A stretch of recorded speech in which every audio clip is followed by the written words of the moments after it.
ساری کائنات میں ایسے فضائل کسی کے پاس نہیں، کیونکہ اگر 1,24,000 انبیاء کی محنتوں کو سمیٹ کر ایک گلدستے میں اگر دیکھنا ہے تو صرف علی کے چہرے کو دیکھ کے چلے جاؤ تو آدم کا علم بھی ملے گا، نوح کا تقویٰ بھی ملے گا، ابراہیم کی قلت بھی ملے گی، یوسف کا حسن بھی ملے گا، یعقوب کا صبر بھی ملے گا، محمد کا اخلاق بھی ملے گا۔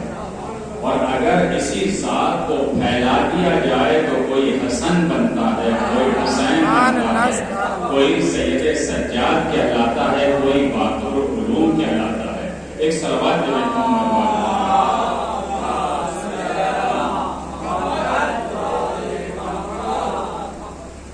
میرے بزرگوں، میرے جوانوں، یہ آیت مبارکہ سورہ توبہ کی آیت، سورہ توبہ قرآن کریم کا وہ واحد سورہ ہے کہ جس کی ابتدا بسم اللہ الرحمن الرحیم سے نہیں تھی۔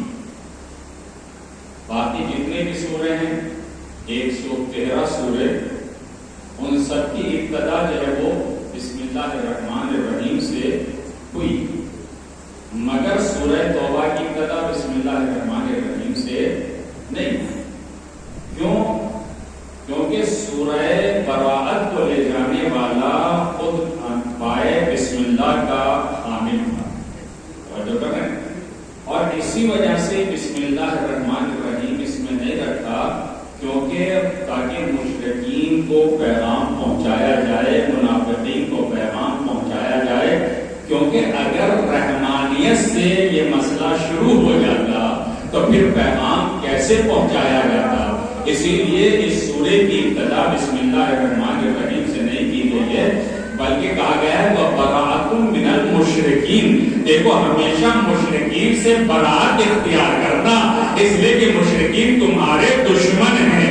تمہارے دشمن کون ہیں؟ وہ مشرکین ہیں، جو شرک کرنے والے ہیں، تو جو اللہ کا شرک کر رہے ہیں۔ اب وہ لاکھ کہتے رہیں کہ اہل بیت کو چاہتے ہیں، تو عزیزان گرامی جو اللہ سے شرک کرتا ہے وہ کبھی اہل بیت کا دوست ہو ہی نہیں سکتا۔ ایک صلوات پہ محمد وآلہ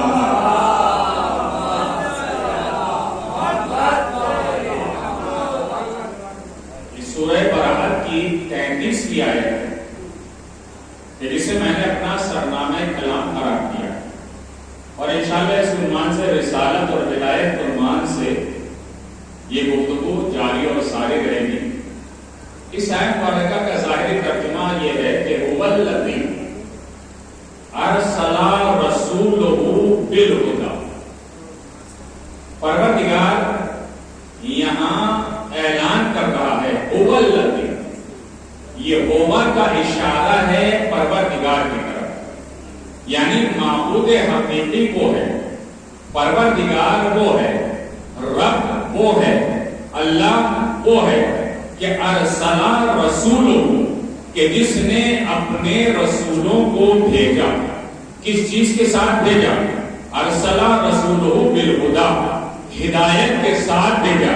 تو ایک بات سمجھ میں آ گئی، ہدایت وہی کر سکتا ہے کہ جو خود ہدایت یافتہ ہو، جو کر رہے ہیں، اس لیے کہ ہدایت یافتہ اگر کوئی ہے تو وہی ہدایت کر سکتا ہے۔ جو انسان نماز پڑھنا نہیں جانتا، رکوع کرنا نہیں جانتا، سجدہ کرنا نہیں جانتا، تو وہ انسان کو سجدہ کرنا کیسے بتائے گا؟ وہ انسان کو رکوع کرنا کیسے بتائے گا؟ وہ انسان کو قیام کرنا کیسے بتائے گا؟ تو اس کا مطلب یہ ہے کہ ہدایت وہی کر سکتا ہے کہ جو خود صاحب ہدایت ہو۔ اب عزیزان گرامی، اللہ نے 1,24,000 انبیاء کو اس کائنات میں اس لیے بھیجا تاکہ وہ لوگوں کی ہدایت کرے، اور جب ہدایت ہوتی چلی جائے گی تو انہیں صحیح راستہ میسر ہوتا چلا جائے گا۔ ایک صلوات پہ محمد وآلہ محمد۔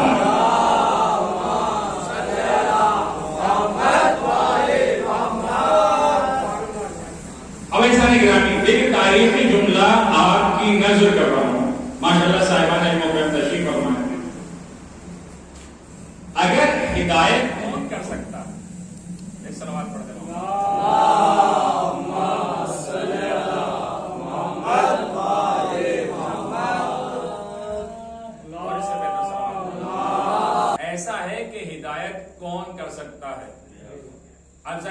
بات ہے کہ ایسے افراد سے آپ ہدایت نہیں لیں گے کہ جو ممبر پہ آگے یہ کہے، دیکھیں تاریخی جملہ ہے، جو ممبر پہ آگے یہ کہے کہ لوگوں اگر میں ٹیڑھا ہو جاؤں تو مجھے سیدھا کر لینا، تو جو ٹیڑھا ہو کے خود سیدھا نہ ہو سکے تو وہ لوگوں کو کیا سیدھا کر پائے گا؟ ایک صلوات بھیجے محمد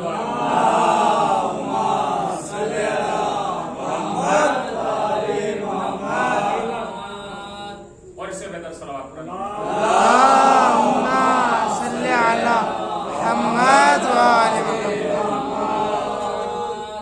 تو قرآن کریم کا ظاہری ترجمہ یہ ہے کہ ہم نے رسولوں کو جو بھیجا ہے، ارسلا رسولہ بالہدی، یعنی ہم نے ہدایت کے ساتھ انہیں بھیجا ہے، وَدِينِ الْحَقِّ، اور دیکھو ہم نے نبیوں کو جو بھیجا ہے، رسولوں کو جو بھیجا ہے، اپنے رہنماؤں کو جو بھیجا ہے وہ دین حق کے ساتھ بھیجا ہے۔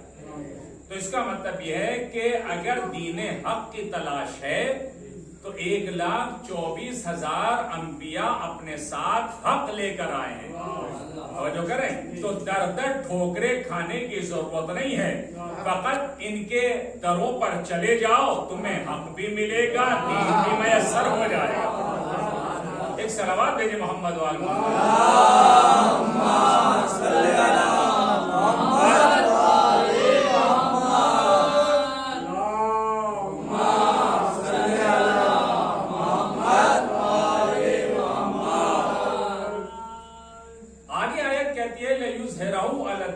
کلے۔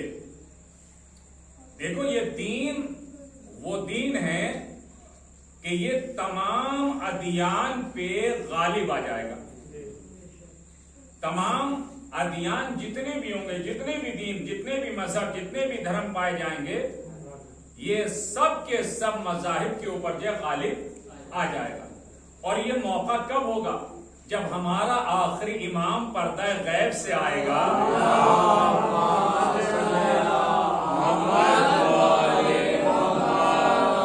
اور امام ظہور فرمائیں گے، تو یہی دین ہوگا کہ جو تمام ادیان کے اوپر غالب ہو جائے گا۔ ہر گلی کوچے سے اشہد ان لا الہ الا اللہ کی آواز آئے گی۔ دین اسلام کے علاوہ کوئی دین باقی نہیں رہے گا۔ کیوں؟ کیونکہ قرآن کریم کہتا ہے جاء الحق وزهق الباطل، جب حق آ جاتا ہے تو باطل خود بخود سبحان اللہ سبحان اللہ۔ ایک صلوات بھیجے محمد اللہم صلی علی محمد۔ اب عزیزان گرامی سوال یہ ہے، لِيُظْهِرَهُ عَلَى الدِّينِ كُلِّهِ وَلَوْ كَرِهَ الْمُشْرِكُونَ۔ دیکھو ایک بات یاد رکھنا کہ جب دین اسلام ہر دین پر غالب آ جائے گا تو پریشانی کسے ہوگی؟ مشرکوں کو پریشانی ہوگی۔ تو قرآن کیا کہتا ہے؟ وَلَوْ كَرِهَ الْمُشْرِكُونَ، اگر مشرکوں کو اس چیز سے کراہت ہوگی، پریشانی ہوگی، لیکن اس کے باوجود بھی یہ دین اسلام ہر دین پر غالب آ جائے گا، ہر مذہب پر غالب آ جائے گا، ہر جگہ دین اسلام کا چرچا ہوگا۔ عزیزان گرامی یہ کیوں ہے؟ کیونکہ پروردگار عالم نے ایک اپنی حجت کو آج بھی پردہ غیب میں اس لیے رکھ رکھا ہے، جب اس کا ظہور ہوگا تو یہ تمام دینوں پر آنے کے بعد اس دین کو ایسا غالب کر دے گا کہ ہر انسان یہی کہے گا کہ دین اسلام حق ہے، اہل بیت حق ہے، قرآن حق ہے۔ سبحان اللہ سبحان اللہ۔ ایک صلوات بھیجے محمد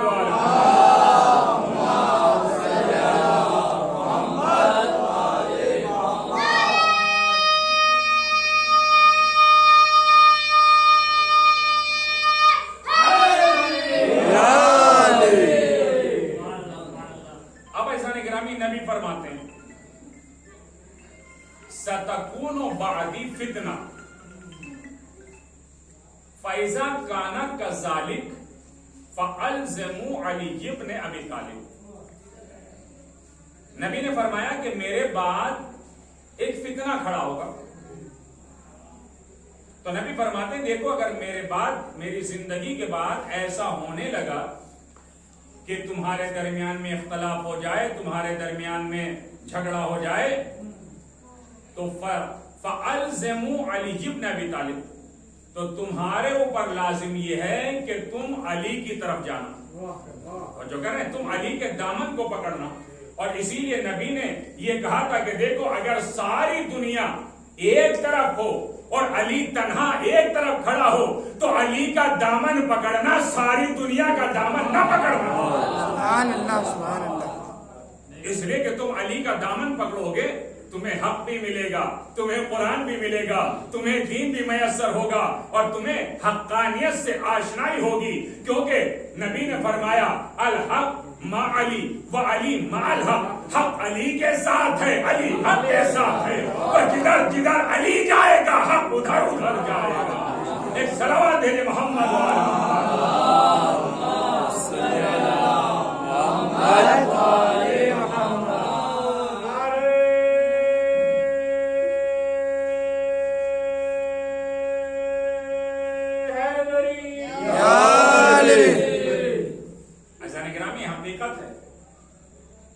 اللہ کے نبی نے یہ جو ارشاد فرمایا کہ جدھر علی ہیں. اب دیکھنا یہ ہے کہ اگر علی منبر پہ ہیں تو حق بھی منبر پہ، علی بستر رسول پہ ہیں تو حق بھی بستر رسول پر ہے. توجہ کر رہے ہیں؟ اگر علی میدان جنگ میں ہیں تو حق بھی میدان جنگ میں ہے. اگر علی خیبر میں ہیں تو حق بھی خیبر میں ہے. علی اگر میدان احد میں ہیں تو حق بھی میدان احد میں ہے. اگر علی عرش پر نبی کے ساتھ جا رہے ہیں تو حق بھی علی کے ساتھ جا رہا ہے. اس کا مطلب یہ ہے کہ کسی بھی لمحے میں، کسی بھی منزل میں حق علی سے جدا نہیں ہے. اب کوئی انسان یہ نہ کہے کہ حق علی سے جدا ہو گیا، بلکہ علی چاہے سو جائے، چاہے جاگتے رہے، چاہے اٹھیں، چاہے بیٹھیں، جب بھی حق علی کے ساتھ رہے گا. کیونکہ نبی کا فرمان نبی کا فرمان نہیں ہے بلکہ یہ اللہ کا فرمان ہے کہ دیکھو جہاں جہاں علی رہے گا وہیں وہیں حق رہے گا. اس صلوات پہ محمد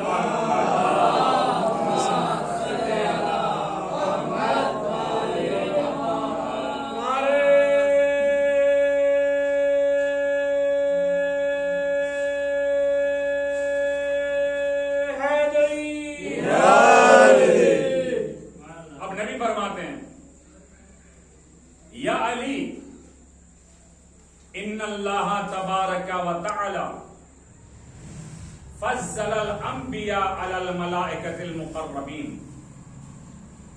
نبی نے مولا کائنات کو مخاطب کیا اور مخاطب کرنے کے بعد ارشاد فرمایا کہ یا علی ان اللہ تبارک و تعالی، بے شک پروردگار عالم نے فضل الانبیاء علی الملائکۃ المقربین، انبیاء کو ملائکہ مقربین پر فضیلت عطا کی ہے. کون کہہ رہا ہے؟ آخری نبی سید المرسلین. کس سے مخاطب ہے؟ مولائے کائنات سے. کہ یا علی اللہ نے انبیاء کو تمام ملائکہ مقربین پر فضیلت عطا کی ہے.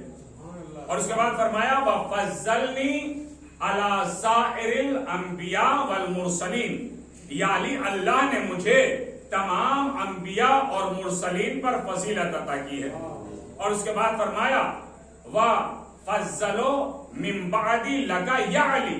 اے علی یاد رکھنا میرے بعد اگر فضیلت کسی کو حاصل ہے وہ تمہاری ذات ہے. اب کہاں گئے وہ لوگ صدیق کہنے والے؟ جو کر رہے ہیں کہاں گئے وہ لوگ صدیق بنانے والے؟ اس لیے کہ نبی نے صاف اعلان کر دیا کہ یا علی اگر میرے بعد کسی کو فضیلت حاصل ہے تو وہ تمہاری ذات ہے. تو اس کا مطلب یہ ہے اب اگر علی کے کوئی مقابلے میں کوئی آتا ہے تو وہ صدیق نہیں بلکہ اس زمانے کا سب سے بڑا جھوٹا ہے. ایک صلوات میری محمد اور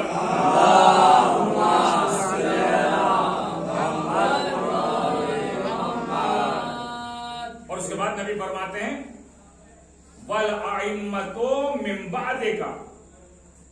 یا علی تمہارے بعد اگر فضیلت کسی کو حاصل ہے تو تمہارے بعد ائمہ کو فضیلت حاصل ہے. اور اس کے بعد نبی نے فرمایا وَالْمَلَائِكَةُ لِخُدَّامِنَا وَلِخُدَّامِ مُحِبِّينَ. اس کے بعد نبی فرماتے ہیں کہ یا علی یہ ملائکہ، یہ فرشتے، یہ سب ہمارے خادم ہیں. یہ ہمارے نوکر ہیں، توجہ کر رہے ہیں، اور خالی ہمارے نوکر نہیں ہیں بلکہ وہ خدام محبینا، ہمارے سے محبت کرنے والوں کے بھی یہ کیا ہے؟ خادم ہیں، یہ نوکر ہیں۔ تو اس کا مطلب یہ ہے یہ فرشتے، یہ ملائکہ اہل بیت کے نوکر ہیں اور اہل بیت سے محبت کرنے والوں کے بھی نوکر ہیں۔ جبھی تو جناب فضہ نے یہ اعلان کرنے کے بعد اپنے ہاتھوں کو اٹھا کے کہا تھا، اے پروردگار، میں تیری کنیز کی کنیز ہوں، دسترخوان بھیج دے، اس لیے کہ تیرا حبیب تیرا مہمان ہو رہا ہے۔ سبحان اللہ سبحان اللہ۔ ایک صلوات دے محمد و آل محمد۔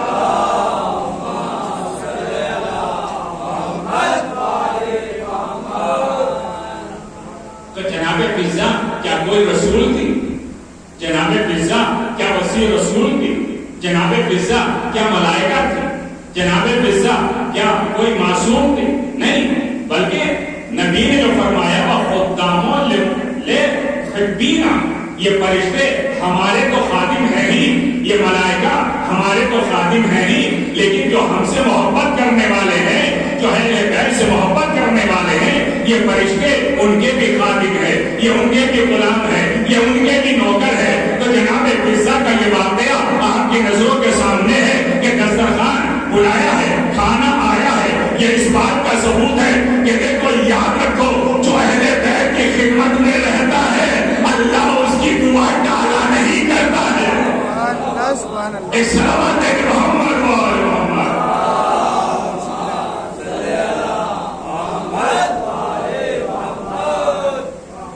ایسا نگرانی میرے حضور کو میرے جواب، جب مولا امیر المؤمنین علی بن ابی طالب علیہ الصلوۃ والسلام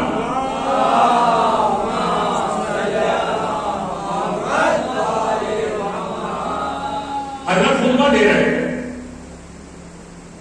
جس وقت کہ آپ خطبہ دے رہے تھے اور خطبہ تمام ہو گیا تو تمام لوگ چلے گئے۔ جناب سلمان فارسی آگے بڑھے اور آگے بڑھنے کے بعد مولا کائنات سے کہا کہ یا علی، میں آپ سے سوال کرنا چاہتا ہوں۔ کون سوال کون کر رہا ہے؟ 300 سال جس کی عمر ہے، جناب سلمان فارسی کس سے سوال کر رہے ہیں؟ زمانے کے امام سے۔ کہ مولا میرا ایک سوال ہے۔ مولا فرماتے سلمان پوچھو، کیا پوچھنا چاہتے ہو؟ کہ مولا اتنا بتا دیجئے کہ آپ کب سے ہیں؟ جو کر رہے ہیں کہ مولا میرا سوال یہ بتا دیجئے کہ آپ کب سے ہیں؟ مولا کائنات فرماتے ہیں کہ ہم کب سے نہیں تھے، ہم کب سے نہیں تھے، اس لیے کہ یہ اللہ کی ذات تھی، یہ ہمارا وجود تھا، وہ وحدہ لا شریک تھا، ہم اس کی تسبیح کر رہے تھے، وہ وحدہ لا شریک تھا، ہم اس کا سجدہ کر رہے تھے، وہ وحدہ لا شریک تھا، ہم اس کے لیے قیام کر رہے تھے، وہ وحدہ لا شریک کی ذات تھی، ہم اس کے لیے رکوع کر رہے تھے، وہ تھا یا ہم تھے، اس لیے کہ کائنات میں کچھ بھی نہیں تھا، نہ یہ چاند، نہ ستارے، نہ آسمان، نہ زمین کا فرش، نہ ملائکہ کا وجود، نہ ہوا کا وجود، نہ دریاؤں کی روانی، نہ مچھلیوں کا تیرنا، نہ پھولوں کی مہک، نہ کلیوں کی چٹک، نہ یہ نیل کو آسمان، کچھ بھی تو نہیں تھا، لیکن ہمارا وجود تھا، یہ اللہ کی ذات تھی، یہ ہمارا وجود تھا۔ جب فرشتوں کو خلق کیا تو فرشتے حیران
فی السماوات ومن فی الارض الا من شاء اللہ. قرآن کہتا ہے کہ جب سور پھونکا جائے گا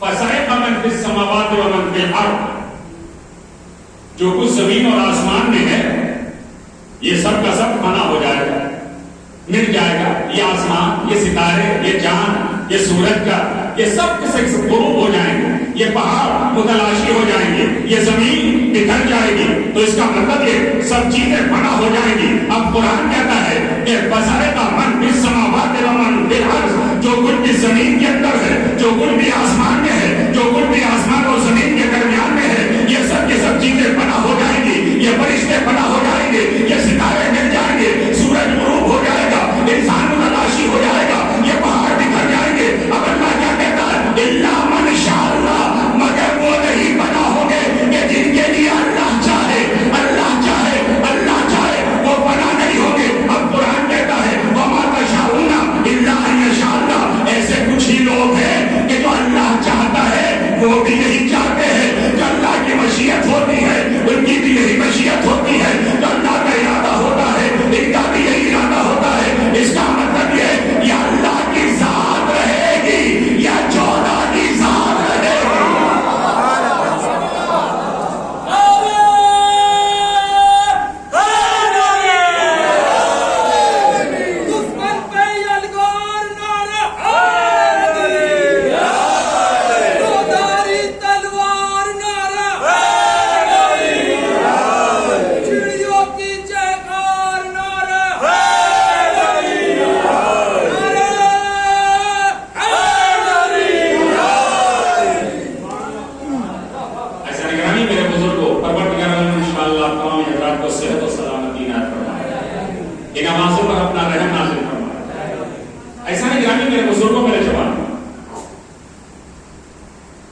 یہ صرف دین ہے، دین اسلام ہے کہ جو تمام ادیان پر غالب آ جائے. اور ہم نے رسولوں کو جو بھیجا ہے وہ حق کے ساتھ بھیجا ہے، ہدایت کے ساتھ بھیجا ہے، دین حق کے ساتھ بھیجا ہے. پیغمبر اکرم مسجد میں تشریف فرما ہے، واز کر رہے ہیں. ایک شخص کھڑا ہوتا ہے، کھڑا ہونے کے بعد کہتا ہے یا رسول اللہ مت دین، یا رسول اللہ دین کیا ہے؟ نبی نے فرمایا بیٹھ جائے. یہ بیٹھ گئے. اب ظاہر سی بات ہے جب انسان کوئی سوال کرتا ہے، جیسے بچے کی ضد ہوتی ہے نا کہ کسی کام سے آپ بچے کو روکیں تو وہ بار بار اسی چیز کی طرف اپنا ہاتھ بڑھاتا ہے. اب جیسے بات شعراء کرام، ماشاءاللہ شعراء کرام بھی ہوں گے، جب شاعر جو ہے نیا شعر کہتا ہے تو اسے جب تک سکون نہیں ملتا جب تک وہ کسی کو اپنا شعر نہیں سنا دیتا، بے چینی رہتی ہے. اب یہ کچھ دیر بیٹھا، بیٹھنے کے بعد پھر کھڑا ہو گئے. یا رسول اللہ مت دین. نبی نے کہا بیٹھ گئے. کچھ دیر کے بعد علی مسجد میں داخل ہوئے. بڑی توجہ. جب علی مسجد میں داخل ہوئے نبی نے کہا کہ کون سوال کر رہا تھا دین کے بارے میں وہ کھڑا ہو جائے. یہ سب کھڑا ہو گیا اور کھڑا ہونے کے بعد کہتا ہے یا رسول اللہ مت دین، دین کیا ہے؟ دین کے بارے میں آپ ارشاد فرمائیے. تو نبی فرماتے ہیں کہ دین دروں پہ جانے سے نہیں ملا کرتا. اگر دین کی شناخت کرنی ہے، دین کو پہچاننا ہے تو دین ہے میری نبوت کی گواہی دینا اور علی کی ولایت کا اقرار کرنا. روح دین ہے.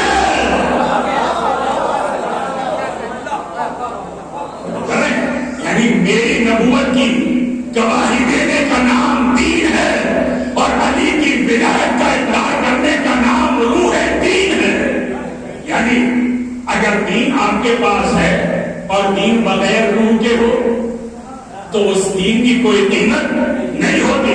جس طریقے سے انسان بغیر روح کے ہو، کہا جاتا ہے اسے اٹھاؤ، جلدی لے چلو، اسے دبلاؤ، کہیں ایسا نہ ہو کہ اس میں سے بو آنے لگے. تو اس کا مطلب یہ کہ جب تک اس کے اندر روح کی حضور بھی ہو رہا تھا، سلام بھی ہو رہا تھا، جناب بھی کہے جا رہے تھے، لیکن جیسے روح نکل گئی اب کہتے ہیں نام بھی نہیں لے رہے، اسے میت کو اٹھاؤ، اسے لے جاؤ، اسے دبلاؤ. تو اس کا مطلب یہ کہ جب تک روح رہے گی اہمیت رہے گی.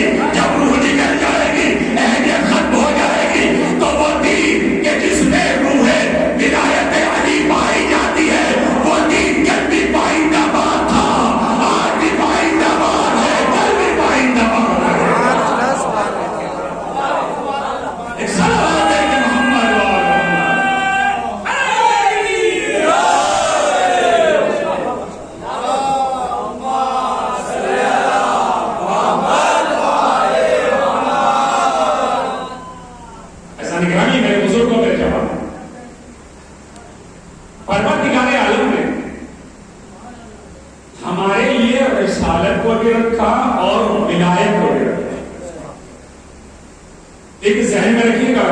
موضوع رسالت اور ولایت کے عنوان سے انشاءاللہ یہ گفتگو جاری رہے گی.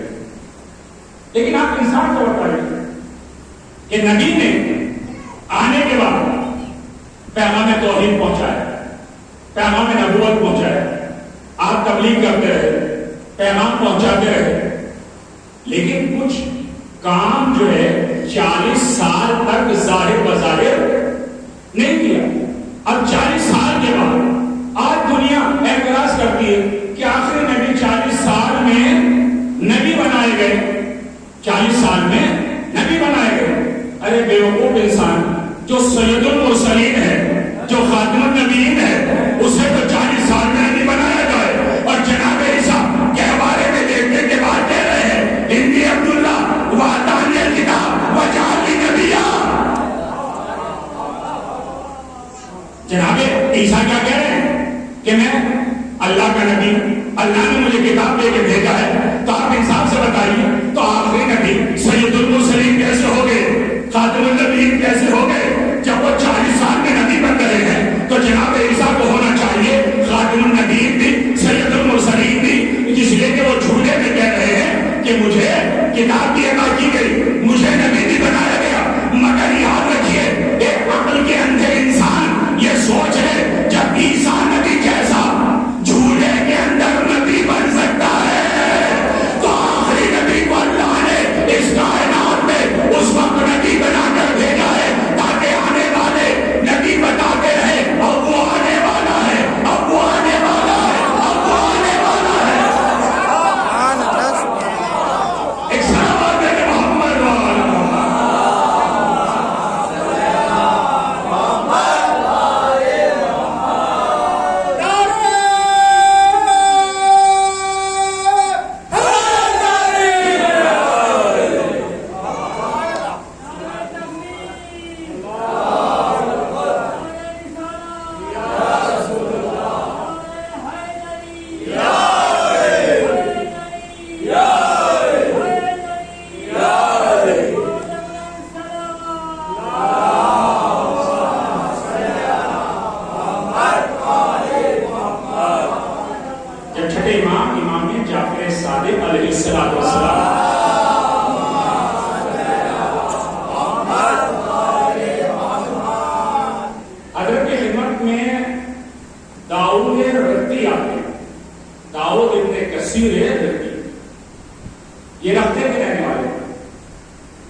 امام نے فرمایا داؤد یہ بتا کہ سننا چاہتا ہے یا دیکھنا چاہتا ہے. کہ مولا سنی سنائی بات تو نکل جاتی ہے مگر آنکھوں دیکھا یاد رہتا ہے. کہ مولا دکھا دیجیے اس لیے کہ سنائیں گے تو میں بھول جاؤں گا, دکھائیں گے تو کچھ یاد رہے گا. امام بابا نے اپنی آنکھیں بند کر لی, داؤد نے اپنی آنکھیں بند کی. ایک لمحے کے بعد امام فرماتے ہیں اپنی آنکھیں کھول دی. اب تو داؤد نے آنکھیں کھولی تو دیکھا کہ سامنے ڈھانٹے مارتا سمندر ہے. داؤد سوچنے لگا کہ ابھی تو ہم ایک لمحے پہلے وہاں تھے, ایک لمحے میں یہاں آ گئے. امام سمجھ گئے یہ سوچ کیا رہا ہے. امام نے کہا داؤد یہ شک مت کر, اس لیے کہ کائنات کا اختیار ہمارے ہاتھوں میں ہے. ہم ایک لمحے میں جہاں چاہے وہاں پہنچ جائیں. تو یہ مت سوچ کہ ہم ابھی وہاں تھے یہاں کیسے آ گئے. داؤد کہتا ہے کہ میں نے دیکھا کہ سمندر ٹھاٹے مار رہا, اس کی لہریں کبھی اوپر اٹھتی ہیں کبھی نیچے اٹھتی ہیں. امام فرماتے ہیں داؤد جانتا ہے یہ لہریں اوپر نیچے کیوں ہو رہی ہیں. کہا نہیں مولا, آپ سے بہتر کون جان سکتا ہے, آپ کو کائنات کا علم ہے. تو امام فرماتے ہیں داؤد سن, یہ لہریں اوپر کی طرف جو جاتی ہیں, جب یہ اوپر کی طرف اٹھتی ہے تو آل محمد کے صلوات پڑھتی ہے. ہمارے محمد پہ صلوات پڑھتی ہیں, کیونکہ آل محمد پہ صلوات یہ انسان کو بلندی عطا کرتا ہے, اس کے کردار کو بلند کرتا ہے, اس کی سیرت کو بلند کرتا چلا جاتا ہے. اور ایک داؤد یاد کر یہ لہریں نیچے کی طرف کو کیوں جا رہی ہیں. کا مولا ارشاد فرما دیجیے. مولا فرماتے ہیں کہ اے داؤد جب یہ لہریں اوپر سے نیچے کی طرف آتی ہیں تو یہ ہمارے دشمنوں پہ لعنت پڑھتی ہے. تو جو یہ ہمارے دشمنوں پہ لعنت کرتی ہیں. اس کے بعد داؤد کہتے ہیں کہ میں نے دیکھا کہ مولا نے حکم دیا سمندر سے کہا سمندر تیرے اوپر میری اطاعت واجب ہے, تیرے اندر جو چھپا ہو اسے ظاہر کر دے. کون کہہ رہا ہے؟ وقت کا امام.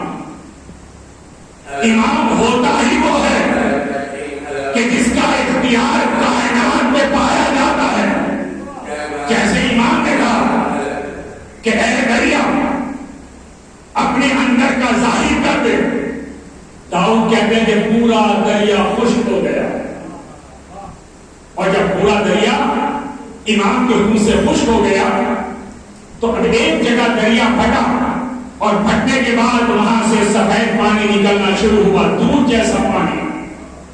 میں نے مولا سے سوال کیا کہ مولا یہ کیا ہے؟ کہ داؤد یہ پانی ہے. کہ مولا یہ تو بالکل سفید ہے, دودھ سے بھی زیادہ سفید ہے. کہ مولا یہ سفید کب سے ہوا؟ مولا فرماتے جب سے اس نے ہم آل محمد کے صلوات پڑھی.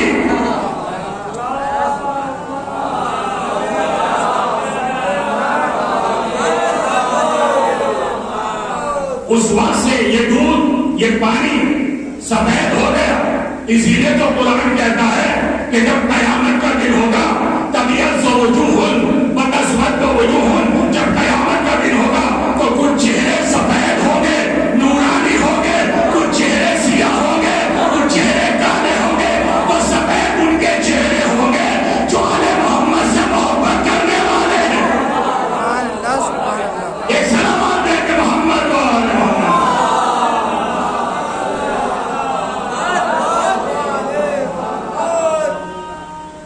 ایسا نہیں داؤد کہتا ہے کہ یہ پانی نکلنا شروع ہو گیا, دودھ سے زیادہ سفید ہے, اور مشک سے زیادہ بہتر اس کی خوشبو تھی. اس کے بعد امام نے فرمایا داؤد جانتا ہے یہ پانی کون پیے گا؟ آپ اپنی اہمیت کو سمجھیے, نتیجہ آپ کے حوالے. داؤد کہتے مولا ارشاد فرمائیے. امام نے فرمایا داؤد جب ہمارا بار بار ظہور کرے گا تو ساری دنیا کا پانی خشک ہو جائے گا, صرف یہی پانی رہے گا, اور یہ پانی وہ پیے گا کہ جس نے ہم بلا فصل ہماری ولایت کا اقرار کیا ہوگا.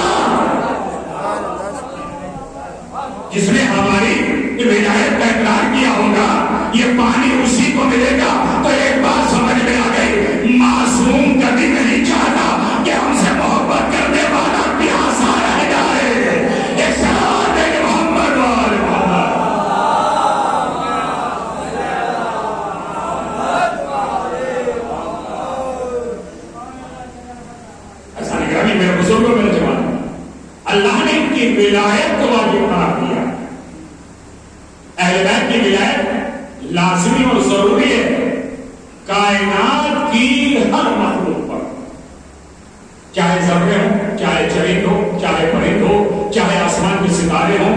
اس لیے کہ اگر ستارے میں اطاعت نہ ہوتی تو در صحرا پہ اپنے کو چھوٹا بنا کے پیش نہ کرتا. اور جو کر رہے اس کا مطلب یہ ہے کہ ہر چیز کے لیے ضروری ہے اہل بیت کی اطاعت کرنا. مگر یاد رکھیے آل محمد کو جو اللہ نے مراتب عطا کیے، جو فضائل و کمال عطا کیے، لوگوں کو اسی چیز سے حسد، اسی چیز سے جلن. جب جنگ نہروان واقع ہوئی ہے اور قیدیوں کو گرفتار کیا گیا تو انہی قیدیوں میں شمر بھی قید تھا. جب اسے قید خانے میں مقید کر دیا گیا، امام حسین کا گزر ادھر سے ہوا. شمر نے دیکھا کہ حسین گزر رہے، اس نے آواز دی مولا حسین. امام حسین قریب گئے اور جانے کے بعد سوال کیا کیا بات ہے؟ شمر کہتا ہے مولا حسین میں بڑا پیاسا ہوں، آپ مجھے تھوڑا ٹھنڈا پانی پلا دیجیے. امام حسین گئے، جانے کے بعد ٹھنڈا پانی لے کر آیا. شمر نے پانی پیا. امام حسین فرماتے ہیں شمر آج تو نے پانی مانگا، میں نے دے دیا، لیکن ایک دن آئے گا میں تجھ سے ایک قطرہ پانی کا سوال کروں گا، لیکن تو مجھے پانی نہیں دے گا. شمر کہتا ہے مولا یہ نہیں ہو سکتا، آپ میرے آقا ہیں، آپ میرے مولا ہیں. اس کے بعد شمر کہتا ہے مولا حسین سے آقا اپنے بابا سے کہیے کہ مجھے آزاد کر دیں. حسین آتے ہیں بابا کے پاس، آنے کے بعد کہتے ہیں بابا شمر کو آزاد کر دیجئے. علی نے جیسے یہ جملہ سنا علی کا دل بھر آیا. علی فرماتے میرے لال کیا تمہیں معلوم نہیں یہی وہ شمر ہے کہ جو تمہارے گلے پہ خود خنجر چلائے گا. حسین فرماتے بابا مجھے معلوم ہے یہی میرا بھاگیہ ہے، مجھے پانی سے ترس آئے گا. بابا مجھے معلوم ہے یہ میرے خیموں میں آگ لگائے گا.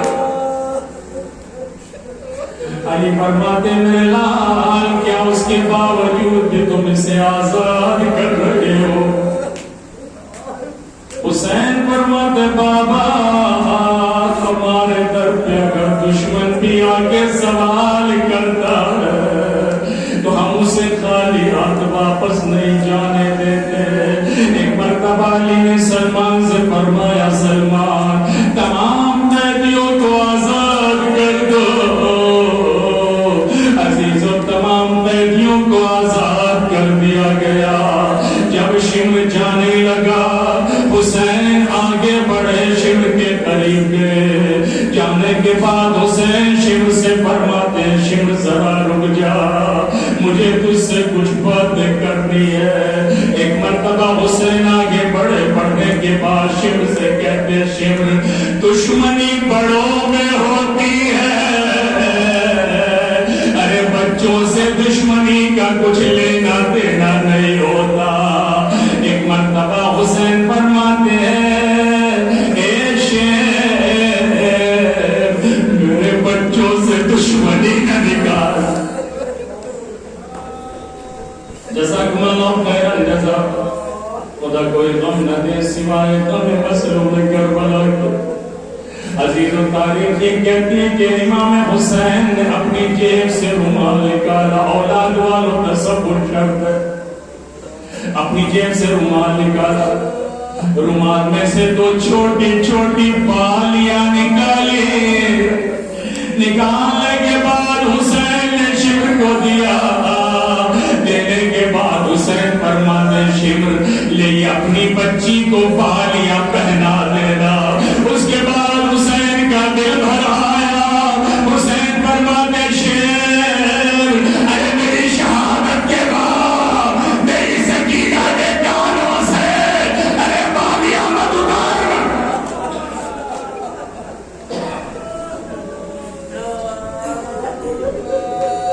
عزیزو یہی وجہ ہے کہ جب امام حسین کا سرنوں کے نیزے پہ بلند کر دیا گیا, ظالم بیویوں کی چادریں چھین رہے تھے.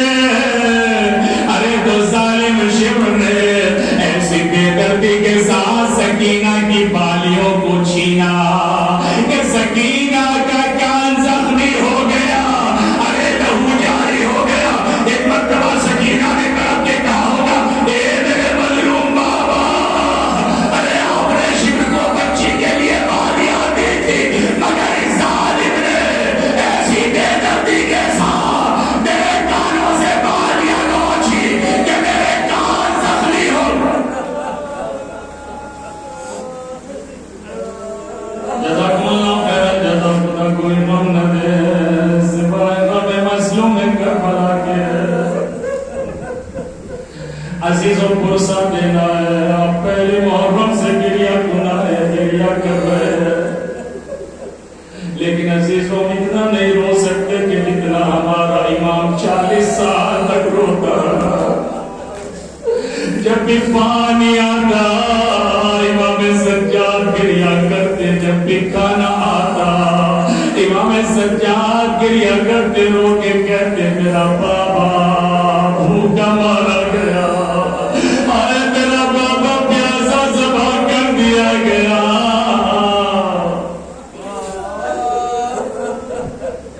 جزاکم اللہ خیر. جزا عزیز آخر روایت کے کھلے جب اسیروں کو لے جایا گیا 11 محرم کو ایک نصرانی شہزادی کا قافلہ ادھر سے گزرنے لگا. جب یہ قافلہ کربلا کے قریب آیا تو یہ نصرانی شہزادی کہتی ہے میرا دل بے چین ہو گیا, میرا دل گھبرانے لگا. میں نے اپنی کنیزوں کو بلایا. بلانے کے بعد کنیزوں سے کہا جاؤ دیکھو کہ آخر ماجرا کیا ہے, اس لیے کہ میرا دل گھبرا رہا ہے. کنیزیں آنے کے بعد جانے کے بعد میدان میں دیکھتی ہیں جگہ جگہ خون پڑا ہوا ہے. کنیزیں آ کے کہتی ہیں شہزادی شاید کوئی قافلہ گزرا ہے, یہاں جگہ جگہ خون پڑا ہے, شاید تمہوں کو ذبح کیا گیا ہوگا. مگر شہزادی کہتی ہے نہیں میرا دل بے چین ہے, ارے کوئی حادثہ ضرور گزرا ہے. یہ شہزادی خود میدان میں آتی ہے لیکن ایک مرتبہ دیکھتی ہے پرندے رو رہے ہیں, پرندے گریہ کر رہے ہیں, آسمان میں پرندے اڑتے ہوئے رو رہے ہیں. یہ نصرانی شہزادی کہتی ہے شاید ان پرندوں کا کوئی بادشاہ مر گیا ہے, ان پرندوں کا کوئی بادشاہ مر گیا ہے. شہزادی آگے بڑھی, میدان کربلا میں اس نے قدم رکھا. رکھنے کے بعد دیکھتی ہے جوان کا لاش ہے, ارے سینے پہ ہاتھ رکھا ہوا ہے. بس ایک مرتبہ شہزادی تڑپ کے کہتی ہے اے پروردگار اس جوان کی ماں زندہ نہ ہو. ارے کیسے برداشت کیا ہوگا اس ماں نے کہ کبھی جوان کے سینے میں بچتی لگی ہو. عزیزو یہ شہزادی گریہ کرتی ہوئی آگے بڑھی, نہر فرات کے قریب پہنچی. دیکھا کہ 2 بازو کٹے ہوئے, ایک 32 سالہ جوان لیٹا ہوا ہے,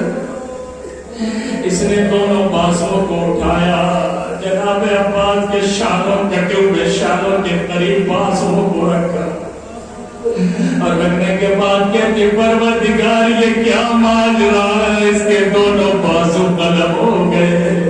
عزیزو یہ نصرانی شہزادی کی لیا کرتی رہی، ایک مرتبہ ایک لاشے کے قریب آتی ہے، اس نے دیکھا کہ 6 مہینے کا بچہ ہے، ارے جس کی گردن سے لہو جاری ہے، اس نے ایک مرتبہ بچے کو اٹھایا، بچے کا ہاتھ گردن پر سے ہٹایا، جیسے ہی ہاتھ ہٹایا ارے خون کا فوارہ بہنے لگا، طرف کی آواز دی پروردگار، ارے اس کی ماں نے کیسے برداشت کیا ہوگا، ایک مرتبہ تیر چلا تھا، ایک مرتبہ گردن کو کاٹا گیا، بس 2 منٹ کے مسائل ہو۔ عزیزِ نصرانی شہزادی روتی رہی، گریہ کرتی رہی۔ اب جو یہ شہزادی ایک نشیب کی طرف چلی تو اس نے دیکھا کہ نشیب سے کچھ بیویوں کے رونے کی آواز آ رہی ہے، اس نے اپنے کانوں کو قریب لگایا، دیکھا کہ کچھ بیویاں رو رہی ہے، اس نے طرف کی آواز دی، اے رونے والیوں اتنا بتا دو کہ تم کون ہو۔ ایک مرتبہ بیویوں کی آواز آئی، ہم جنات عورتیں ہیں، ہمارا رہبر مارا گیا، ہمارا بادشاہ مارا گیا۔ ایک مرتبہ نصرانی شہزادی نے کہا ارے یہ کون ہے، یہ تو لاشا پڑا ہوا ہے، یہ لاشے بے سر، اتنا بتا دے کہ تو کون ہے۔ ایک مرتبہ لاشے بے سر سے آواز آئی، اے نصرانی شہزادی انا الحسین انا الغریب انا الجوا۔ اے نصرانی شہزادی میں حسین، میں غریب،